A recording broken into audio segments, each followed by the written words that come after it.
Bismillahirrahmanirrahim. Welcome to the new topic, chemical equilibriums. In this class, in this chapter, we shall discuss about the chemistry of 10th classes. इस chapter में आप सीखेंगे कि class 10th की chemistry chemical equilibrium के बारे में complete discuss करेंगे। क्या हो केमिकल रिएक्शंस कैसे होते हैं, इरिवर्सिबल रिएक्शंस क्या होता है, इरिवर्सिबल रिएक्शंस क्या होता है, नेचर में ऐसी कौन सी मिसालें होती हैं, इनको समझने के लिए हम इस चैप्टर को पढ़ेंगे। बहुत ही इंटरेस्टिंग से वे से पढ़ेंगे, बहुत ही दिलचस्प वे से पढ़ेंगे, जो आई जाने की कोशिश कर सकते हैं। लेकिन अगर आप चैनल पे नए आए हो तो चैनल को सब्सक्राइब कर दें। What is chemical equilibrium? The rate at which forward reaction is equal to the backward reaction. इसकी दो डेफिनेशन पॉसिबल हैं। The rate at which forward reaction is equal to the backward reaction, या इसको यूं भी लिख सकते हैं, the rate the point the point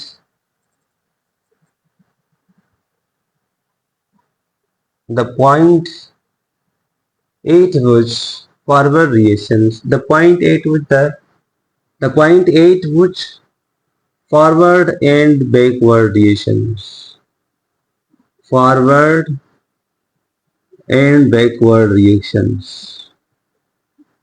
forward and backward reactions becomes equals। दोनों सेम ही, दोनों का जो कॉन्सेप्ट है वो सेम ही निकलता है कि एक ऐसा केमिकल रिएक्शन होता है जहां पे फॉरवर्ड रिएक्शंस बराबर हो जाता है बैकवर्ड रिएक्शंस के। एक ऐसी केमिकल रिएक्शंस की पॉइंट होती है जहां पे दोनों रिएक्शंस के रेट जो होते हैं बराबर होते हैं। Rate of forward reactions is equal to the rate of backward reactions is called chemical equilibriums.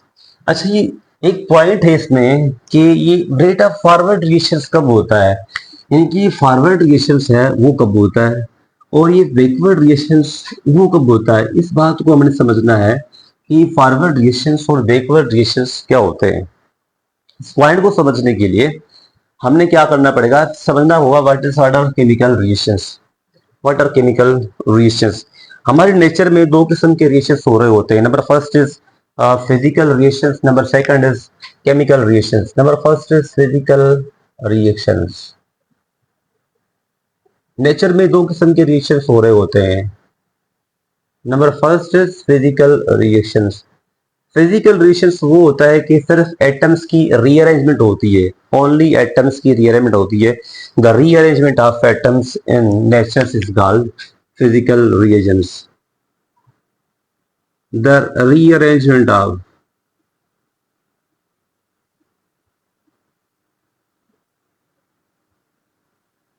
The rearrangement of यहाँ उसको हम atoms, the rearrangement of atoms comma molecules of a substance.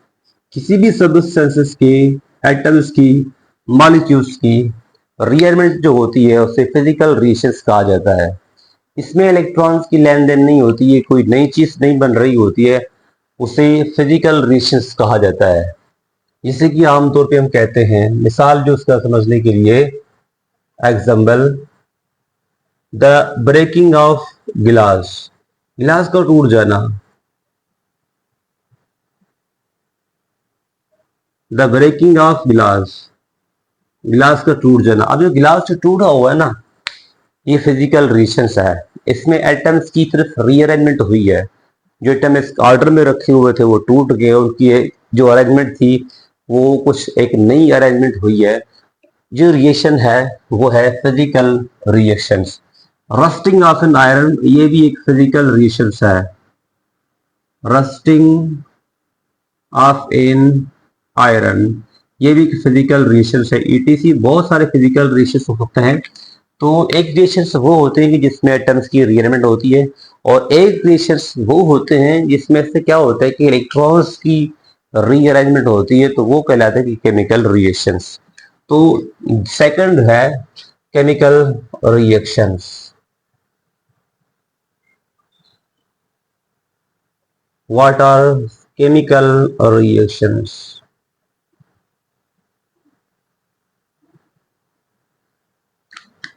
Chemical reactions, those reactions those reactions, एक ऐसे reaction हो सकते हैं, those reactions which involves, दाखलत हो, which involves the electrons, electrons की लेन देन हो। इलेक्ट्रॉन्स अगर एक एटम दूसरे एटम को देता है या लेते हैं या लॉस करते हैं या गेन करते हैं, ये जो उसके दौरान एक नई चीज बन रही होती है उसे केमिकल रिएक्शंस कहा जाता है। इसके दो टाइप है, लेकिन दो टाइप समझने से पहले कुछ इसकी मिसाल डिस्कस कर लेते हैं। जैसे कि हमने पहले डिस्कस किए थे फिजिकल रिएक्शन की मिसाल, रस्टिंग, ब्रेकिंग जो भी होता है, हम कहते हैं the formations,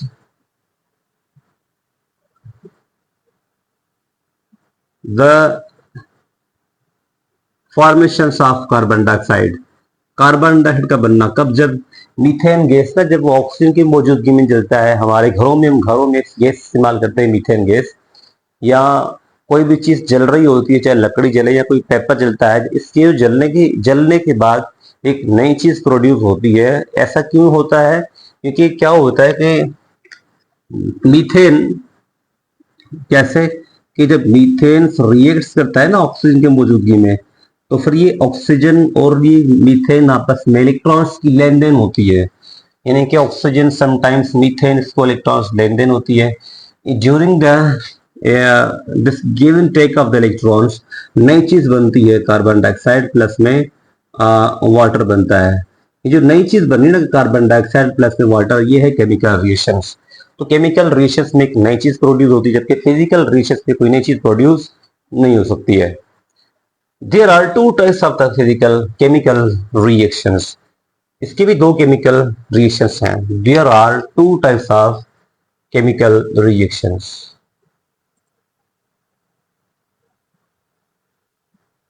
there are two types of chemical reactions.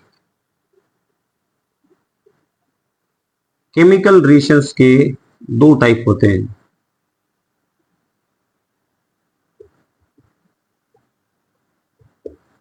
Some reaction are goes to complete, कुछ रिएक्शंस कंप्लीट हो जाते हैं, मतलब कि प्रोडक्ट बन जाती है। Some reaction does not goes to complete. On the basis of the कंप्लीशंस there are two types of chemical reactions. Number first is, जो उसका पहला केमिकल रिएक्शंस है वो होता है रिवर्सिबल रिएक्शंस। रिवर्सिबल रिएक्शंस,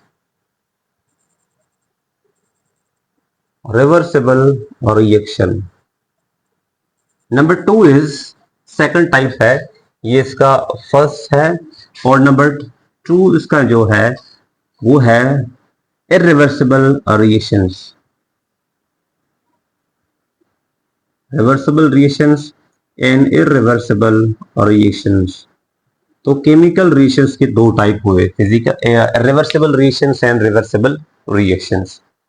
हम इसको स्टेप बाय स्टेप डिस्कस कर लेते हैं कि रिवर्सिबल रिएक्शंस क्या होते हैं और इरिवर्सिबल रिएक्शंस क्या होते हैं। First of all we shall discuss that irreversible reactions, क्योंकि डिटेल में इसको पढ़ना है पूरे चैप्टर के अंदर, तो हम पहले इसको डिस्कस कर लेते हैं। तो what is irreversible reactions? What are irreversible reactions? Irreversible reactions क्या हो सकते हैं? Those chemical reactions which goes to completions is called या are called irreversible reactions। बहुत ही आसान डेफिनेशन, बहुत ही सिंपल डेफिनेशन कि क्या भाई, those chemical reactions, those chemical reactions which goes to completions, those chemical reactions which goes, जो मुकम्मल हो जाते हैं, which goes to completions, यानी कि ऐसे केमिकल रिएक्शंस होते हैं जो कंप्लीट होने की कोशिश करते हैं, यानी कि reactant change into products, reactant से प्रोडक्ट्स प्रोड्यूस होता है, that is called chemical reversible reactions. मिसाल, एग्जांपल, बहुत ही सिंपल मिसाल, example,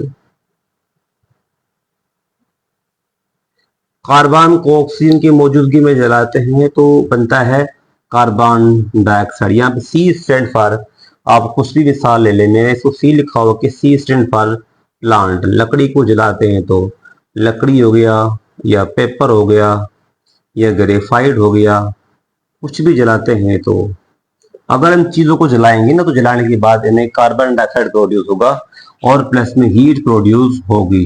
number first is carbon dioxide produce होगा, और number second is heat produce होगी। ये जो केमिकल रिएक्शंस हुआ that is called irreversible reactions. वजह क्योंकि कंप्लीट हो रहे हैं। आमतौर पे इरिवर्सिबल रिएक्शंस को हम सिंगल हेड एरो से जाहिर करते हैं। ये बहुत कॉमन सी पॉइंट है कि इरिवर्सिबल रिएक्शन की निशानी क्या है, कैसे हम उसको पहचान लें कि ये इरिवर्सिबल रिएक्शंस है। तो उनको पहचानने के लिए बहुत ही सिंपल है वो कि इसकी जो सैंपल होती है वो होती है सिंगल हेड एरो होता है। क्लियर। अच्छा, उसके बाद जो नेक्स्ट है कि what are reversible reactions, what are reversible reactions.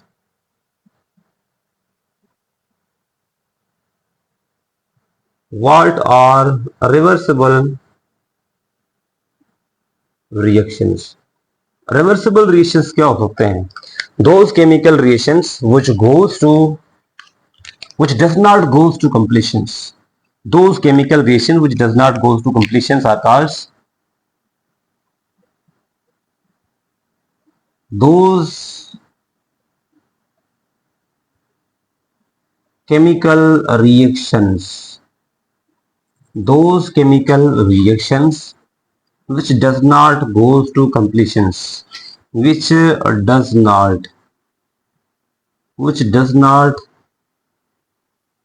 goes to completions.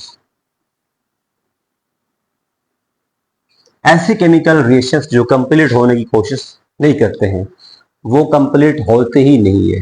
Sometimes reactant change into product, दोबारा प्रोडक्ट चेंज इनटू रिएक्टेंट, ये सिस्टम चल रहा होता है। ऐसा चल रहा होता है कि रिएक्टेंट चेंज इनटू प्रोडक्ट, दोबारा product change into reactant, that is known as reversible reactions. मिसाल के तौर पे अगर हम क्लोज सिस्टम में हाइड्रोजन को रिएक्ट करवाते हैं ना तो ऑक्सीजन के साथ, तो फिर क्या बनता है कि भाई एक वाटर प्रोड्यूस हो सकता है। वाटर प्रोड्यूस, दोबारा वाटर डिकम्पोज होगा ना जब, तो फिर दोबारा ये इसको बैलेंस करने के लिए यहाँ पे दो लगा दी मैंने, दो भी चार, ठीक है, क्वेश्चन बैलेंस हो गई कि ये जो हाइड्रोजन रिएक्ट किया हुआ है ऑक्सीजन के साथ तो वाटर बना, लेकिन वाटर के दोबारा से क्या, दोबारा हाइड्रोजन बना हुआ है और ऑक्सीजन बना हुआ है। इसकी जो सैंपल है वो है डबल हेड एरो। सैंपल इसकी डबल हेड एरो।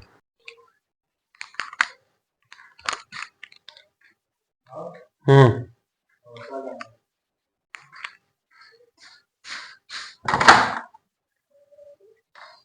निजाबी का मचा दो वो शायद शायद केमिस्ट्री बना दे, केमिस्ट्री दे दे, इंटर केमिस्ट्री दे दे।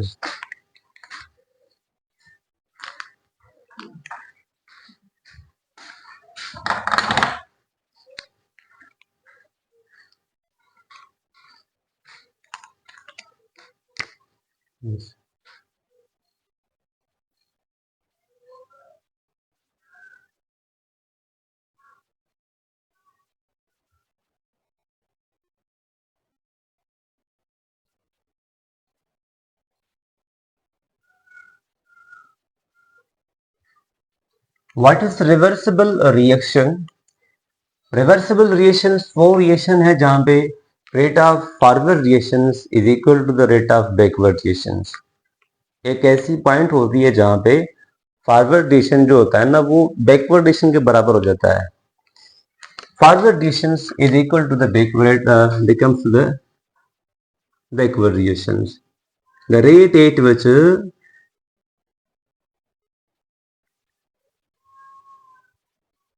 the rate at which forward reaction, the rate at which forward reactions is equal to the backward reactions or reverse reactions is equal to the reverse reactions। एक ऐसी point है, एक ऐसी state है जहां पे forward reactions बराबर होता है रिवर्स रिएक्शंस के, उस पॉइंट को कहते हैं रिवर्सिबल रिएक्शंस। ये समझना है कि व्हाट इज फॉरवर्ड रिएक्शंस नए टर्म है और what is backward reactions. Forward reactions क्या होता है और रिवर्स रिएक्शंस क्या होता है। रिवर्स रिएक्शंस को हम बैकवर्ड रिएक्शंस भी कहते हैं, लैंग्वेज में इसको बैकवर्ड रिएक्शंस भी कहते हैं। तो व्हाट इज फॉरवर्ड रिएक्शंस, ये फॉरवर्ड रिएक्शंस क्या होता है। Forward reaction, what is forward reactions. Forward reactions shows that when reactants forms products, reactants forms products, reactants form products, या इसको यूं भी लिख सकते हैं कि when reactants change into products, reactants change हो जाएं प्रोडक्ट्स में, reactants change into products, reactants change into products that is known as forward reactions। समझते हैं बहुत ही आसान लैंग्वेज में कि मिसाल के तौर पे एग्जाम्पल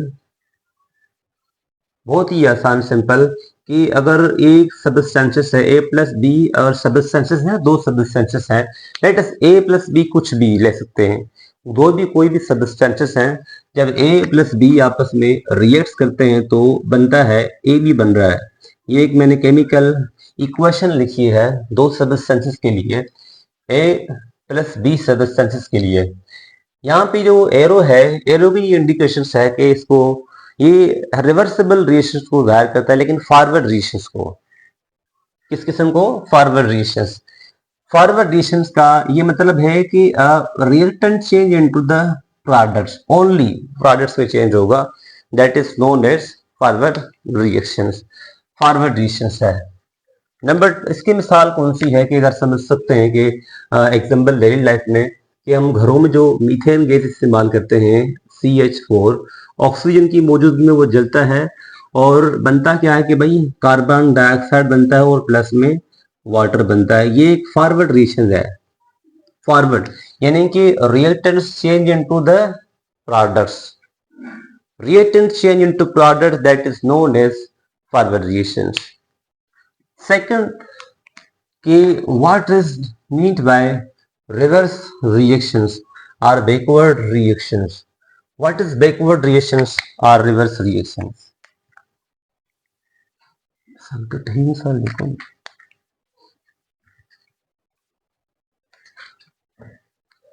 अच्छा, इसकी जो मिसाल है डेली लाइफ में, इसकी मिसाल है ना कि अगर हाइड्रोजन रिएक्ट करता है, two molecules of hydrogen reacts to molecules of hydrogen iodides, two molecules of hydrogen reacts with two molecules of iodine to forms hydrogen iodide बन जाता है। Two molecules of hydrogen, two moles of hydrogen iodide are forms.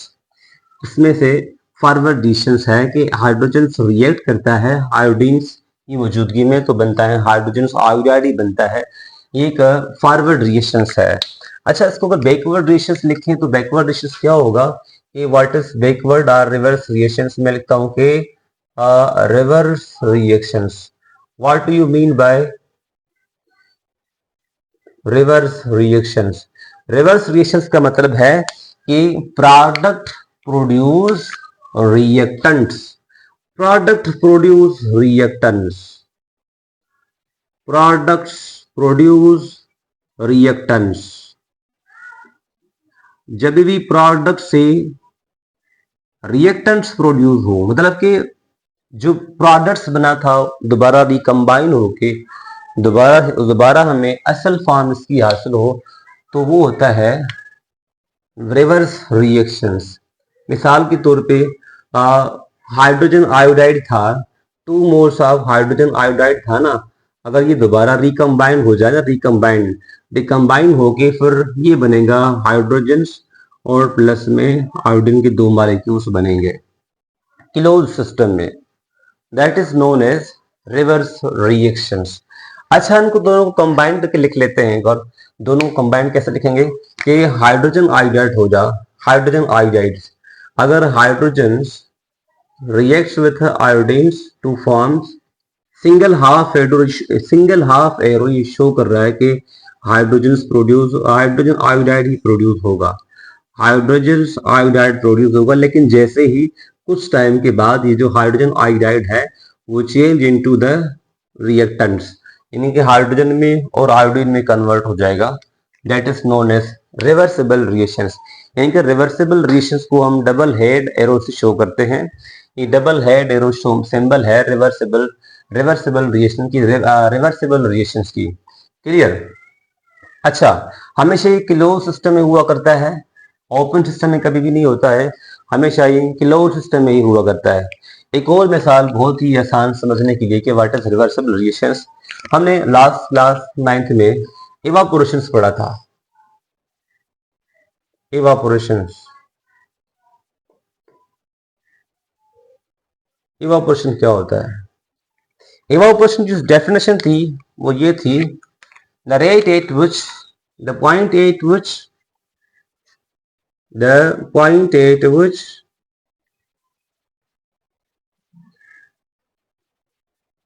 the point at which rate of condensations या rate of evaporations, the point at which rate of evaporations, rate of evaporations, rate of evaporations, the point at which rate of evaporations is equal to the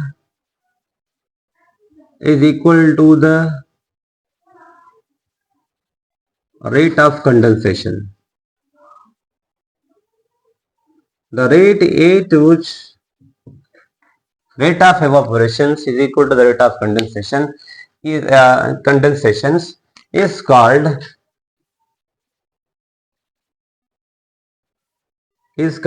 vapor pressure. Vapor pressure. The point at which rate of evaporations is equal to the rate of condensations is called vapor pressure. जब भी evaporation होता है, अगर हम evaporation बिल्कुल एक close system में करते हैं तो बिल्कुल एक बंद सिस्टम है, जैसे कि मिसाल के तौर पे ये क्लोज सिस्टम है, एक कंटेनर है, उस कंटेनर के अंदर लिक्विड भरते हैं, वाटर लिक्विड है, और उसको हम ढाक लेते हैं किसी भी चीज के जरिए से। अगर हमारे पास कोई ऐसे सिस्टम है जिसके जरिए से हम ढाक लेते हैं, कवर कर लेते हैं, तो कवर करने से क्या होगा कि मॉलिक्यूल्स जो स्केप करेंगे वो यहाँ पे रह जाएंगे, सिस्टम में ही रहेंगे, बल्कि स्केपिंग ना करेंगे। अच्छा, जैसे ही मॉलिक्यूल अगर इसको हम हीटअप कर लेंगे ना, टेम्परेचर देंगे इस वाटर को, अगर इसको हीटअप कर लेते हैं, इसको टेम्परेचर देते हैं, तो मॉलिक्यूल्स, वाटर के जो मॉलिक्यूल्स होते हैं वो उनकी मॉलिक्यूल्स की काइनेटिक एनर्जी बढ़ जाएगी, और यहाँ तक कि क्या कि मॉलिक्यूल स्केपिंग करना शुरू कर लेते हैं। तो ये हुआ क्या कि एवापोरेट हुआ, यानी कि एवापोरेशन हुआ। और जैसे जैसे एवापोरेशन होगा तो सरफेस में जो हमने ऊपर कवर किया हुआ है ना, वो वेपर्स बनना शुरू हो जाएंगे। फिर एक पॉइंट आएगी जब क्या होगा कि फिर वो मॉलिक्यूल्स जो वेपर्स थे दोबारा कंडेंस होंगे, यानी कि दोबारा वाटर बनके वाटर में रिज्वाइन होने शुरू कर देंगे। तो यहाँ पे दो प्रोसेस आपस में बराबर होते हैं, रेट ऑफ कंडेंसेशन और रेट ऑफ एवापोरेशन, दोनों जब बराबर होते हैं, इस पॉइंट को हम कहते हैं कि reversible reaction.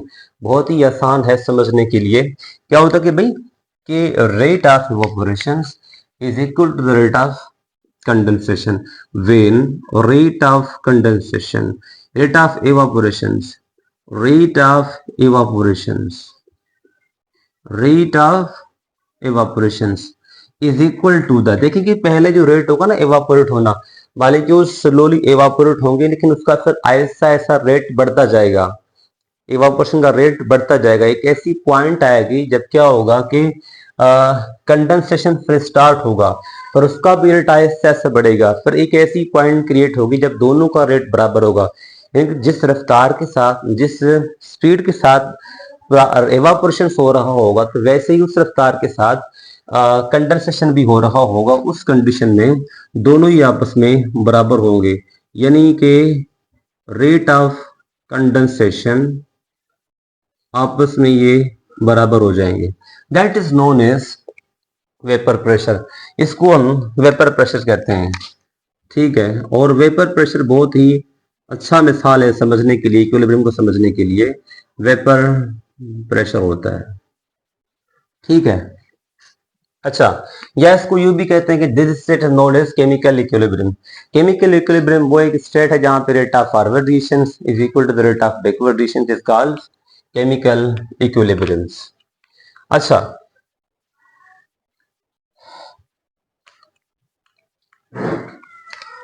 What is chemical equilibrium?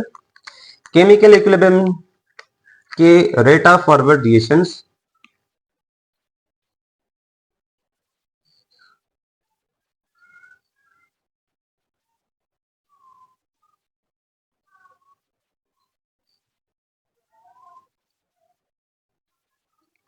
Chemical equilibrium क्या होगा कि rate of forward reactions is equal to the rate of backward reactions.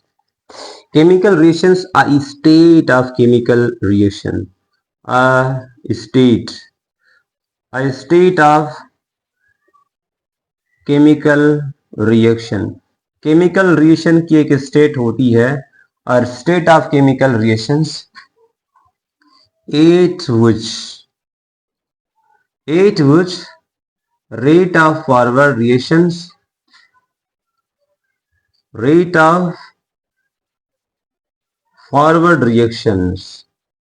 of forward reaction is equal to, बराबर हो जाता है, rate of forward reactions is equal to the rate of backward reactions. Rate of forward reactions is equal to the rate of backward reaction. This state is known as chemical equilibrium. Chemical equilibrium की वैसे दो states होती हैं, एक होती है dynamic equilibrium और एक होती है कि स्टैटिक इक्विलिब्रियम। व्हाट